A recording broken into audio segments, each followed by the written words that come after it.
Le jour où j'ai surpris ma sœur en train de consoler mon mari à propos de ma stérilité fut celui où mon monde vola en éclats. Je restai figée dans notre couloir, les mains encore crispées sur les sacs de courses que je venais de rapporter, écoutant leur voix qui dérivait depuis notre cuisine. Je m'appelle Grace et jusqu'à cet instant, je pensais avoir une vie parfaite, un mari aimant depuis 5 ans, une relation étroite avec ma petite sœur et une belle maison dans la banlieue de Paris. Le seul nuage à notre bonheur était notre difficulté à concevoir, mais Gérard et moi traversions cette épreuve ensemble. Du moins, c'est ce que je croyais. Ce n'est pas de ta faute, murmura la voix de Violette. Tu as fait tout ce que tu pouvais. C'est Grace qui ne peut pas te donner ce que tu veux. Le sac de course glissa de mes doigts, mais je le rattrapai avant qu'il ne heurte le sol. Mon cœur cognait contre mes côtes tandis que je m'approchais furtivement de la porte de la cuisine. La voix de Gérard se brisa. Je veux tellement avoir une famille, 6. Chaque fois que je vois un père avec ses enfants au parc, ça me tue à l'intérieur. Je sais, mon chéri, je sais, répondit Violette d'une voix si tendre que j'en ai la nausée. Avez-vous envisagé d'autres options? Que veux-tu dire? Eh bien. Violette fit une pause. Les médecins m'ont confirmé que c'était le problème de Grace, n'est-ce pas? Peut-être est-il temps de penser à aller de l'avant, à trouver quelqu'un qui peut te donner la famille que tu mérites. Le silence qui suivit me parut une éternité. J'attendais que Gérard prenne ma défense, qu'il mette fin à cette conversation, qu'il dise à ma sœur qu'elle dépassait les bornes. Au lieu de cela, je l'entendis soupirer. Je ne peux pas faire ça à Grace. Mais elle te le fait à toi, rétorqua Violette, haussant le ton avec une fausse inquiétude. Elle te vole ta chance d'être heureux, d'avoir des enfants. Chaque jour que tu passes avec elle est un jour de perdu. Je reculai, ma vision se brouillant. Les sacs de course tombèrent enfin, envoyant des oranges rouler sur le parquet. La conversation dans la cuisine s'arrêta brusquement. Drace, appela Gérard. C'est toi? Je ne pouvais pas leur faire face.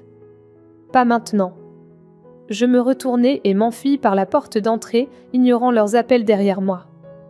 Je conduisis jusqu'au seul endroit auquel je pouvais penser, la maison d'Irène.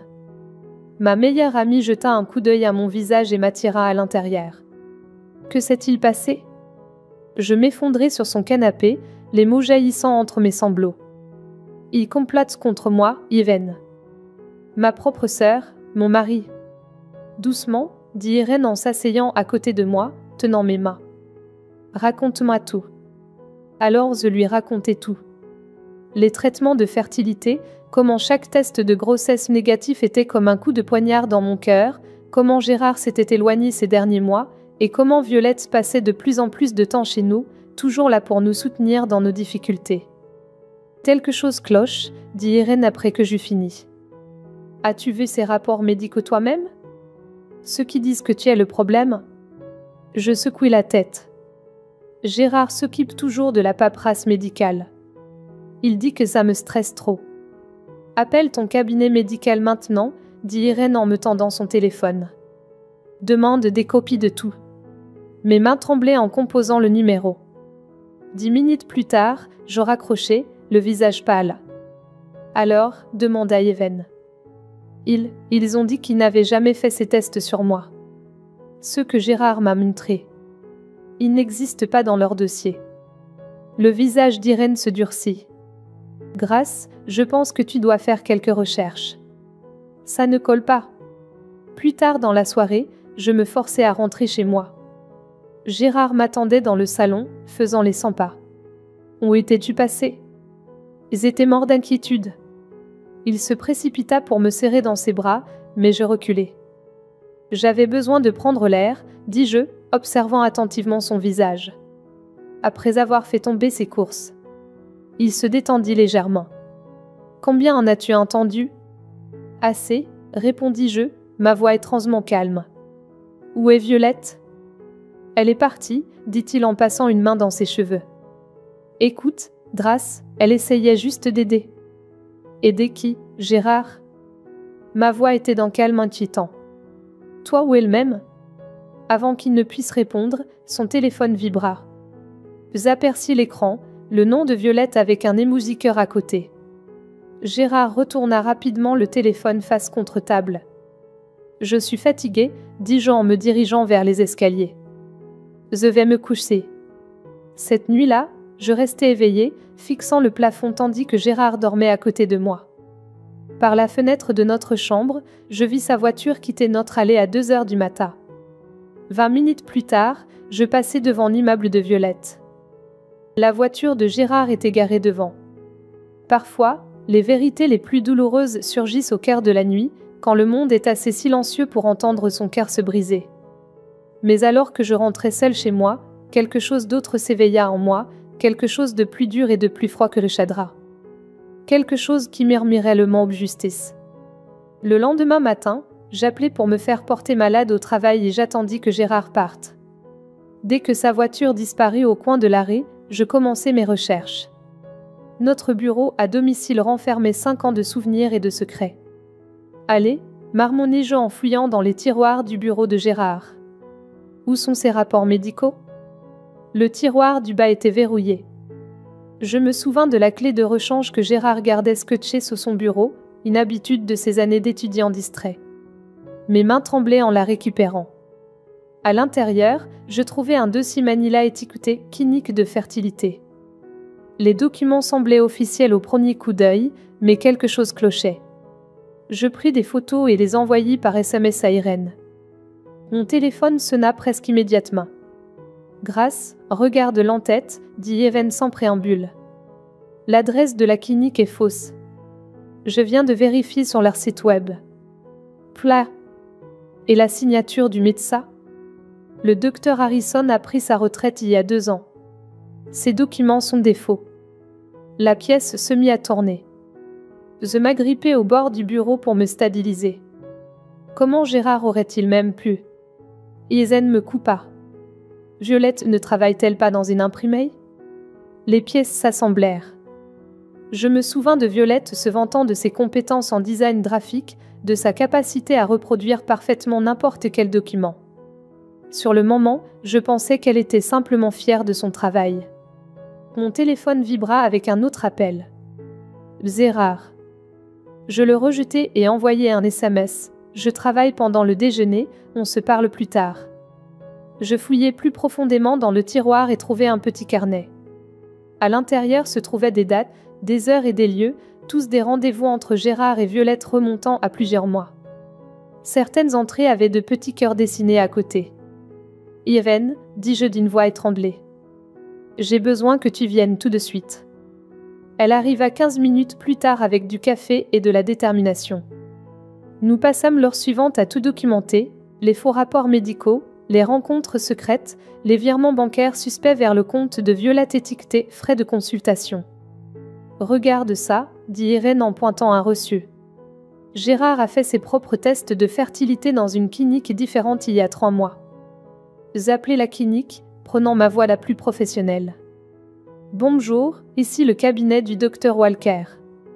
Nous avons besoin de vérifier certains résultats de tests pour Monsieur Gérard. Il semble y avoir une divergence dans nos dossiers. La réceptionniste fut serviable. Trop serviable. Oh oui, pauvre Monsieur Gérard. Un diagnostic si difficile. Azoospermie complète. Il ne pourra jamais avoir d'enfant naturellement. N'a-t-il pas consulté un conseiller génétique comme recommandé? Ma main couvrit ma bouche pour étouffer un hoquet. Irène saisit le téléphone. Merci, c'est tout ce dont nous avions besoin. Elle raccrocha et me prit dans ses bras. Oh, grâce. Ce n'était jamais moi, murmurai-je. C'est lui qui ne peut pas. Une clé tourna dans la porte d'entrée.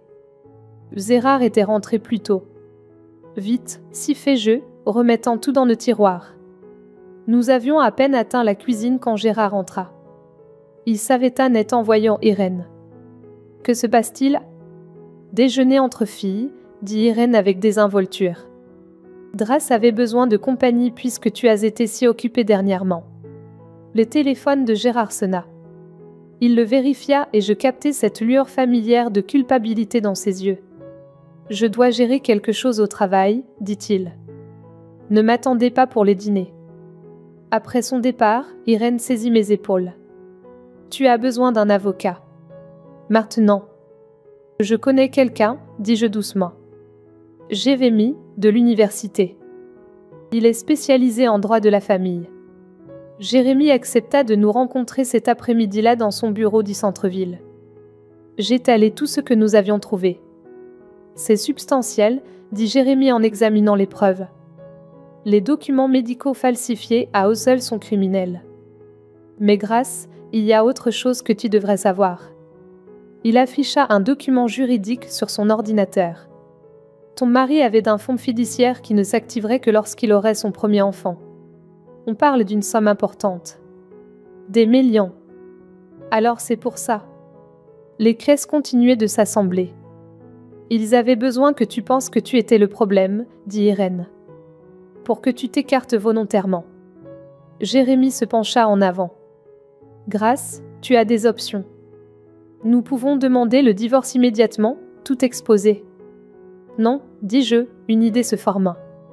T'as en cause. J'ai besoin que tu m'aides pour autre chose d'abord. À quoi penses-tu? Je pris une profonde inspiration. Tu te souviens des ovules que j'ai fait congeler il y a 3 ans, avant ma fausse alerte de cancer? Je veux savoir s'ils sont toujours viables. Les yeux de Jérémy s'écarquillèrent. Grace. Et je veux connaître mes droits légaux concernant les échantillons de sperme de Gérard de nos tentatives de FIV. Even saisit ma main. Tu penses à ce que je crois que tu penses? Je hochai lentement la tête. Il voulait tout me prendre. Mon mariage, ma chance d'être mère, ma dignité. Mais ils ont fait une erreur. Laquelle? Demanda Jérémy. Ils ont sous-estimé jusqu'où j'irais pour obtenir justice. Je me redressai sur ma chaise. Alors, Jérémy, peux-tu m'aider? Il sourit gravement. Par non-stratégie. Vos ovules sont parfaitement viables, confirma le docteur Chen en examinant mes dossiers médicaux. Et puisque Gérard et vous avez signé des formulaires de propriété conjointe pour tous les traitements de fertilité, vous avez des droits égaux sur le matériel génétique stocké. J'étais assise dans son bureau une semaine plus tard, les mains serrées sur mes genoux. Et les chances de réussite, avec mon âge et ma santé? Très bonnes. Mais Grace. Elle se pencha en avant. Êtes-vous sûr de cela? Avoir un enfant est un engagement pour la vie, pas un acte de vengeance. Croyez-moi, docteur Chen, répondis-je. J'ai voulu être mère toute ma vie. Ils ont essayé de me voler ça. Elle hocha lentement la tête. Nous devrons faire quelques tests préliminaires d'abord. En quittant la clinique, mon téléphone vibra. Un message de Gérard, je travaille tard encore. Ne m'attends pas. Je tapais simplement d'accord en réponse et appelai Jérémy. Tout est prêt, dit-il. J'ai documenté toutes les autorisations légales. Ils ne peuvent pas vous arrêter, même s'ils découvrent. Ils ne le sauront pas, répondis-je. Pas avant qu'il ne soit trop tard. Ce soir-là, Irène vint avec des plats à emporter et du vin. Nous étions assises sur ma terrasse, regardant le coucher du soleil. J'ai vu Violette aujourd'hui, dit Irène avec précaution. Au centre commercial. Elle faisait du shopping pour des robes de mariée. Le verre de vin se figea à mi-chemin de mes lèvres. Apparemment, il prévoit un mariage au printemps. Dans 6 mois.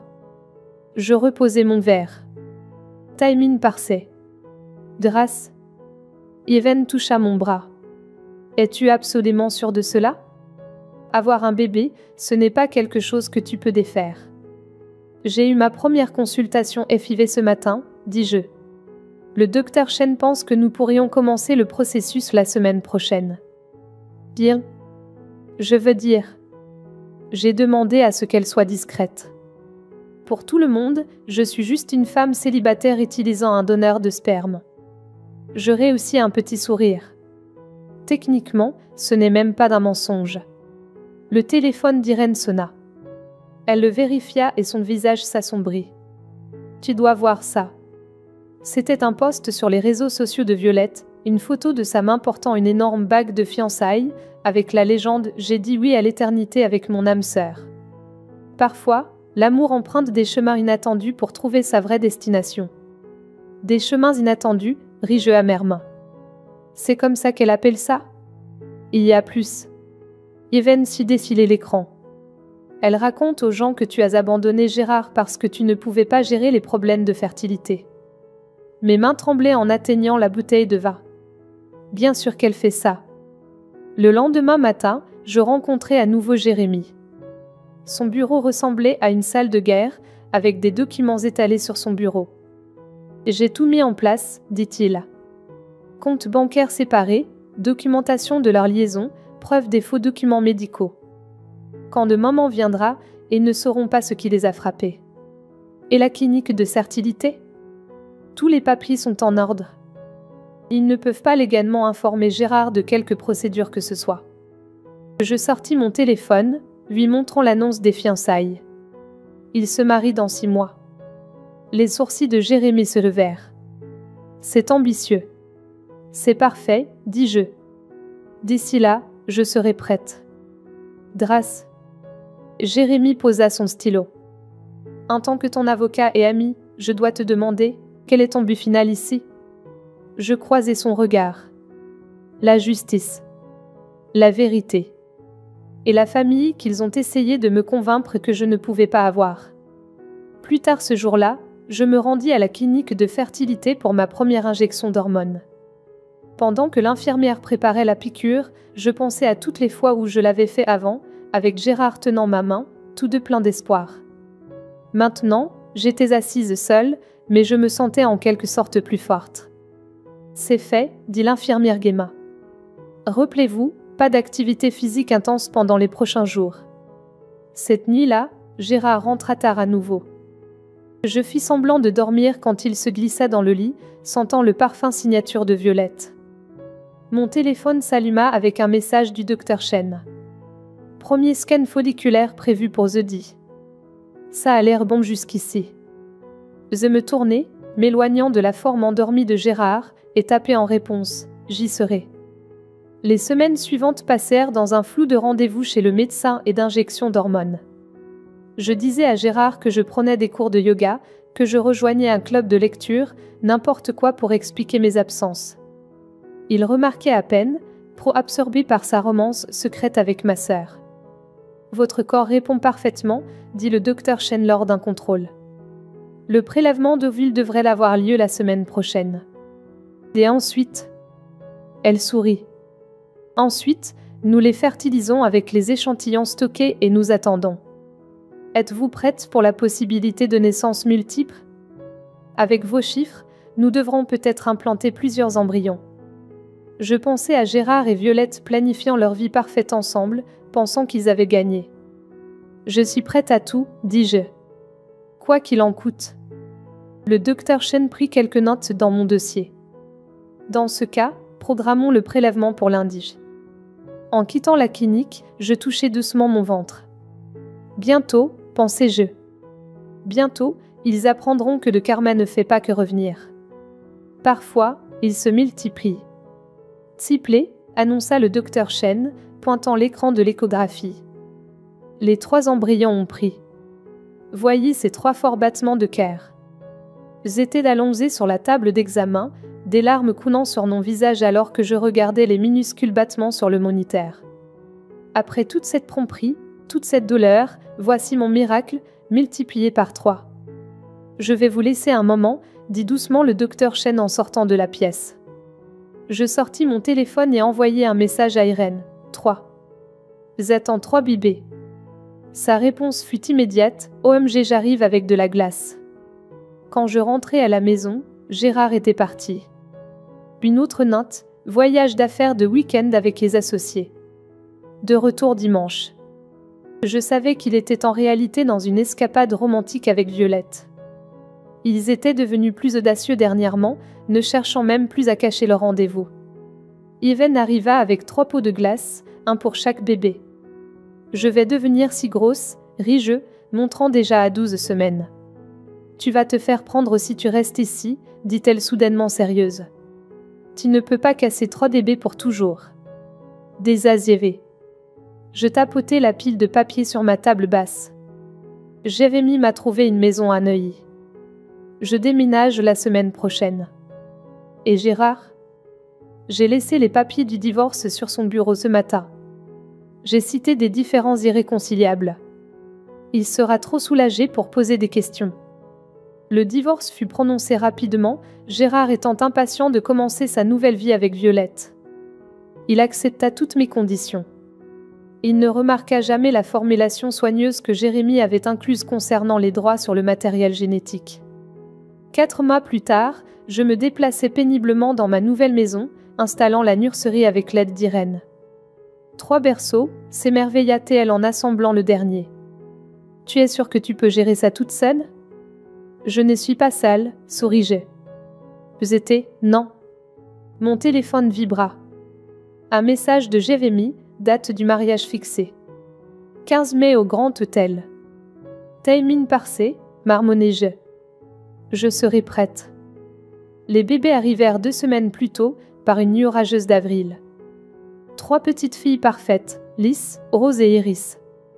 En les tenant pour la première fois, toutes les pensées de vengeance s'estompèrent momentanément. Elles étaient à moi, entièrement et complètement à moi. Elles lui ressemblent tellement, chuchota Even en berçant Lys. C'est vrai, acquiesçai-je. C'est plutôt le B. Les semaines suivantes passèrent dans un flou de biberons de minuit et de changements de couches. Les filles étaient étonnamment de bons bébés, prenant des tours pour être drincheuses comme si elles avaient coordonné leurs emplois du temps. Un matin, alors que je nourrissais Rose, mon téléphone s'alluma avec une invitation de mariage envoyée à mon ancienne adresse email. Il m'invitait, probablement pour prouver qu'il n'y avait pas de rancune. « Ta maman va aller à ce mariage », dis-je à Rose qui cligna des yeux vers moi avec les yeux de Gérard. « Et vous 3 allez l'aider à dire la vérité. » À 6 semaines, les filles eurent leur première séance photo professionnelle.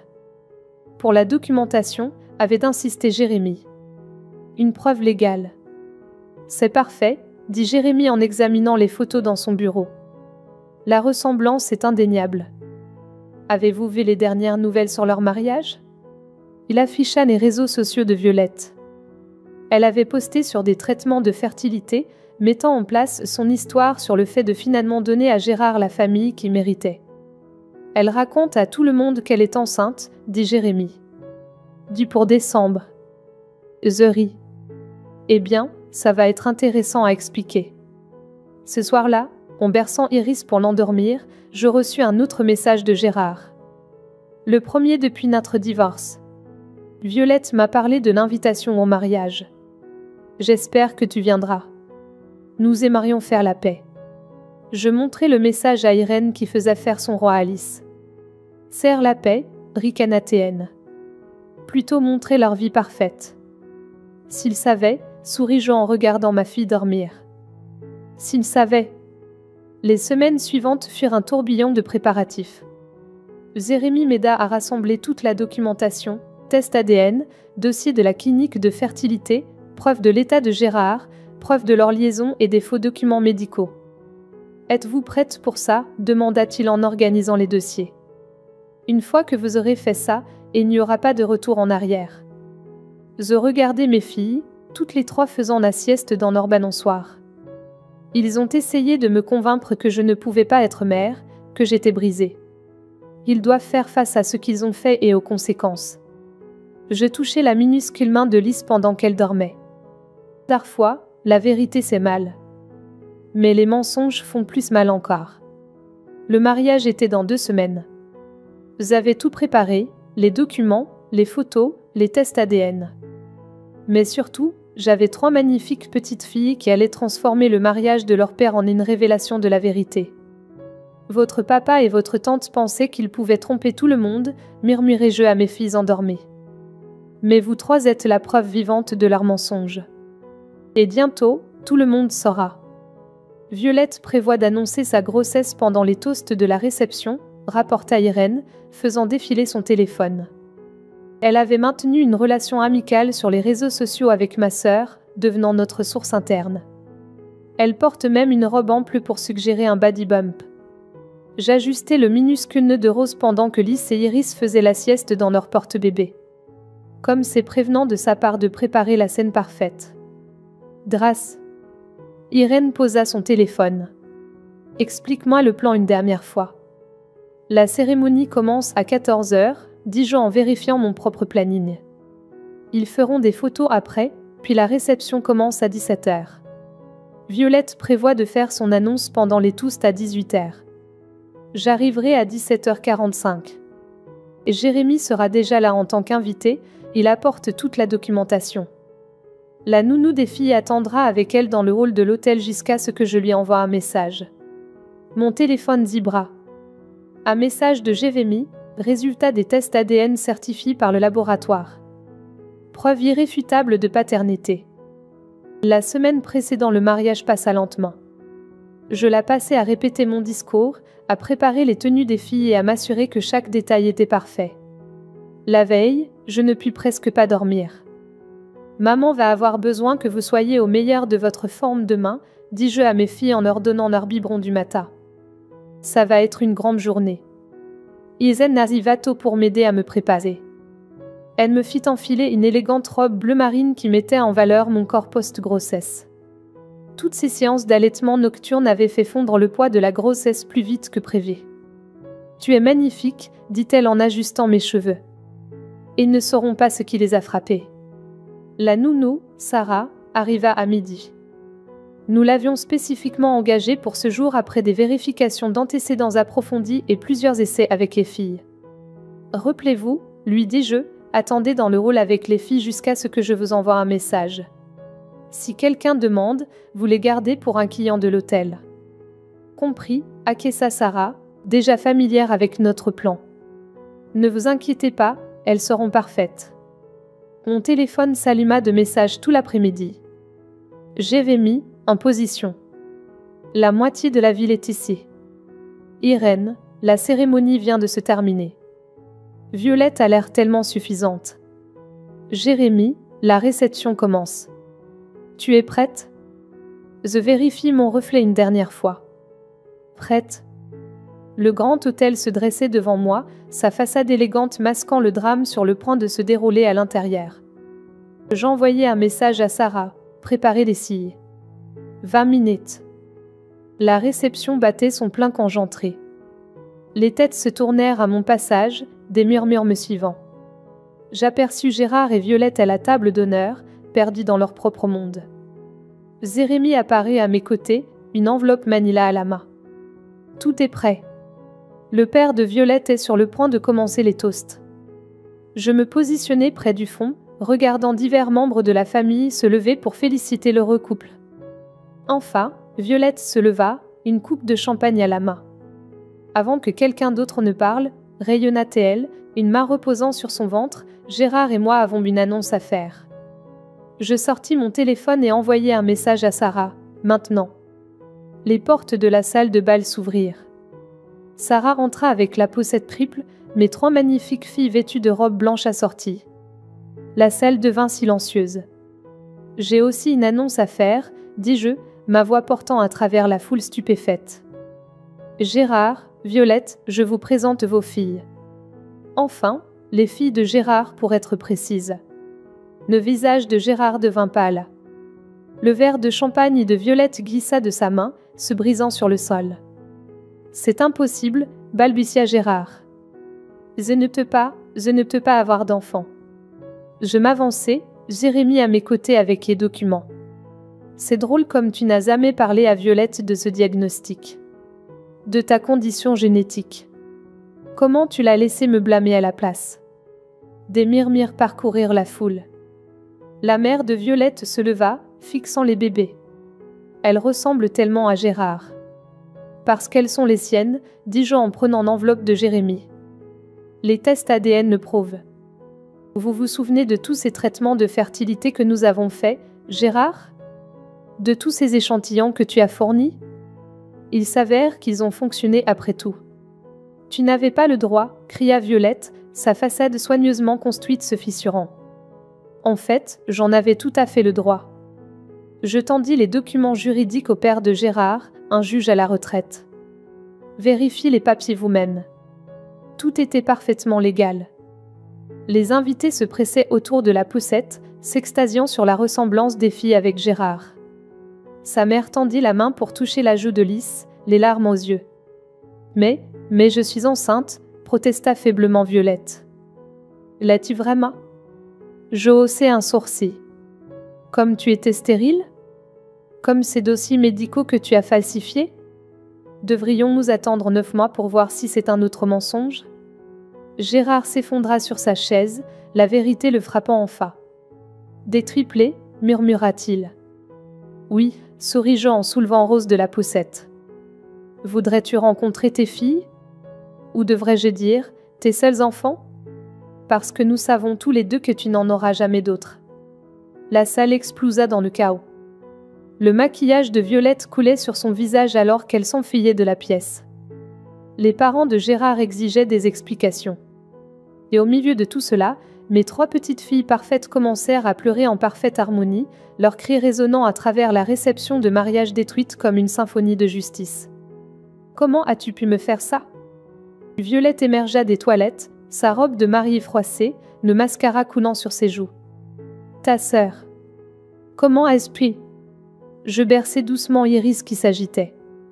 Comment as-tu pu falsifier des documents médicaux pour convaincre ta sœur qu'elle était stérile? Comment as-tu pu voler son mari tout en prétendant la soutenir? La mère de Gérard berçait Lys, des larmes coulant sur son visage. Elles sont si belles, Drace. Pourquoi ne nous l'as-tu pas dit? M'auriez-vous cru? Demandai-je. Ou auriez-vous cru leur mensonge comme tout le monde l'a fait? Gérard n'avait pas bougé de sa chaise, fixant Rose dans les bras de son père. Je ne comprends pas, marmonna-t-il. Les médecins m'ont dit que je ne pouvais pas. C'est exact, intervint Jérémie, étalant des dossiers médicaux sur la table. Tu as été diagnostiqué avec une azoospermie complète 3 mois avant de quitter Grasse. Mais au lieu de lui dire la vérité, tu as laissé ta petite amie ici présente falsifier des documents blâmant Drace pour tout. Les invités du mariage se regroupaient, téléphone sorti, documentant chaque moment du drame qui se déroulait. Le père de Violette s'approcha, le visage rouge de rage. « Tu as tout ruiné » me cria-t-il. « Non » interrompit le père de Gérard, tenant toujours les résultats des tests ADN. « Votre fille a tout ruiné. Ces documents le prouvent. Les dossiers médicaux falsifiés, la liaison, tout est là. » Violette s'effondra sur une chaise. « Gérard, dis-leur que ce n'est pas vrai. Dis-leur que nous allons avoir un bébé. » Gérard leva enfin les yeux, le visage cendré. « Le sommes-nous, Violette? Les sommes-nous vraiment ?» Le silence qui suivit fut assourdissant. « J'allais trouver une solution, » chuchota Violette. « Trouver une solution ?» La voix de la mère de Gérard s'éleva. Tu allais simuler une grossesse aussi? D'autres hoquets de stupeur s'élevèrent de la foule. Les téléphones continuaient d'enregistrer. Telka murmura, c'est mieux que la télé-réalité. Madame Anderson, me tournai-je vers la mère de Gérard, voulez-vous connaître les noms de vos petites filles? Elle hocha vivement la tête, tenant toujours Lys. Vous tenez Lys. Votre mari a Rose. Et celle-ci est Iris. Je souris au BD. Je pensais qu'elle méritait des noms aussi beaux qu'elle. Des noms de fleurs, murmura Gérard. Comme le jardin de ta grand-mère. La grand-mère, tu m'as élevée après la mort de nos parents, regardai-je Violette. Celle que tu étais trop occupée pour visiter quand elle était malade. Le maquillage de Violette était complètement ruiné maintenant. Tu as toujours tout y. L'attention, l'amour, la vie parfaite. Je voulais juste ce que tu avais. Je te l'ai pris, terminez-je pour elle. Eh bien, félicitations. Tu as eu mon mari. Mais j'ai eu quelque chose de mieux. La vérité. Et 3 magnifiques filles qui n'auront jamais à se demander si elles sont dignes d'être aimées. Gérard se leva soudainement. Puis-je en tenir une? La salle redevint silencieuse. J'hésitai, puis lui transférai soigneusement Iris. Il fixa son petit visage, les mains tremblantes. « Elle a le nez de ma mère, dit-il d'une voix étranglée. « Elles l'ont toutes, dis-je doucement. Et tes yeux. Et ton menton. Je suis leur père, murmura-t-il, la réalité s'imposant enfin. Tu l'étais, ne corrisez-eux. Tu as eu ta chance d'être leur père. Tu as perdu ce droit quand tu as choisi les mensonges plutôt que la vérité. » Violette bondit en avant. Tu ne peux pas les lui refuser. Ce sont ses enfants aussi. En fait, elle le peut, intervint Jérémie. L'accord de divorce que vous avez si avidement signé incluait un langage très spécifique concernant les droits sur le matériel génétique. Grâce à la garde exclusive. Vous avez renoncé à tout droit sur les enfants conçus par FIV quand vous avez signé ces papiers. Mais je ne savais pas, protesta Gérard. Non, replis-je Iris de ses bras.